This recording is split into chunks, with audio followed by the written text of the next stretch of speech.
Correct me if I'm wrong, mga kababayan. Wala naman kasi sa isip. Makinig ka muna.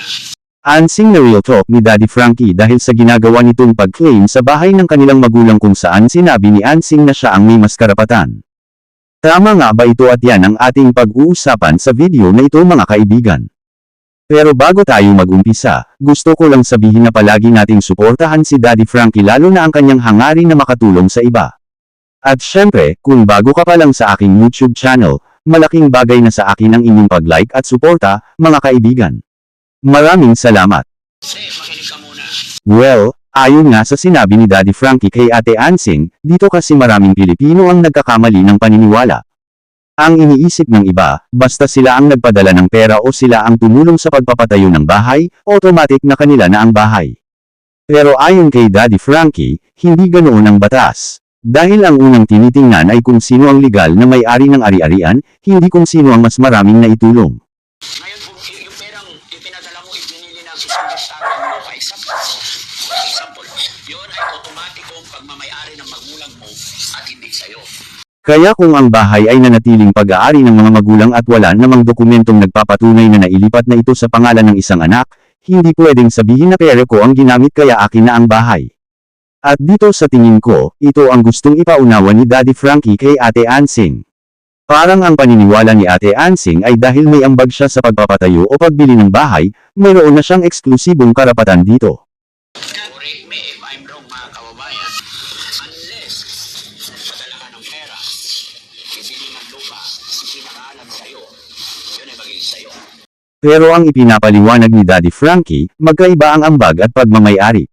Ang ambag ay hindi automatikong nagiging titulo ng pagmamayari. Kung ganoon kasi ang magiging batayan, napakadaling mag-angkin ng ari-arian kahit walang legal na dokumento. Kaya kung susundin natin ang paliwanag ni Daddy Frankie, mas matibay ang pundasyon nito dahil nakabatay siya sa prinsipyo ng pagmamayari at mana. Hindi niya minamaliit ang sakripisyo ng anak na tumulong sa pamilya, pero ang sinasabi niya, ang sakripisyo ay hindi sapat para baliwalain ang proseso ng batas. At kung talagang bahay iyon ng mga magulang hanggang sa huli, ang karapatan ay hindi lang para sa isang anak kundi para sa lahat ng legal na tagapagmana.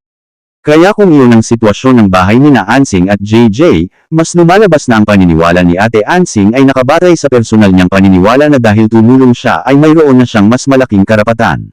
Samantalang ang paliwanag ni Daddy Frankie ay nakabatay sa kung paano talaga tinitingnan ng batas ang pagmamayari ng isang ari-arian. Mas matibay ito dahil hinihiwalay nito ang paniniwala ni Ansing sa legal na prinsipyo na ipinapaliwanag ni Daddy Frankie nang hindi umaabot sa pagsasabing tiyak na mali si Ansing kung wala pang buong detalye ng kaso. Kaya ang gusto talagang ipunto ni Daddy Frankie kay Ate Ansing ay huwag i-base ang pagmamayari sa kung sino ang mas malaki ang naitulong o kung sino ang mas maraming naipadala. Ang dapat tingnan ay kung kanino talaga nakapangalan ang bahay at ano ang sinasabi ng batas. At kung ang bahay ay nanatiling pag-aari ng mga magulang hanggang sa sila ay pumanaw, ang bahay ay hindi automatikong mapupunta sa iisang anak. Nagiging bahagi ito ng mana, at ang karapatan dito ay napupunta sa lahat ng legal na tagapagmana. Sa ganitong klaseng usapin, hindi emosyon o sakripisyo ang nagdedesisyon kung sino ang may karapatan. Ang masusunod pa rin ay ang batas at ang mga dokumentong nagpapatunay kung sino ang tunay na may-ari. Iyan mismo ang gustong idiin ni Daddy Frankie sa kanyang paliwanag kay Ate Ansing.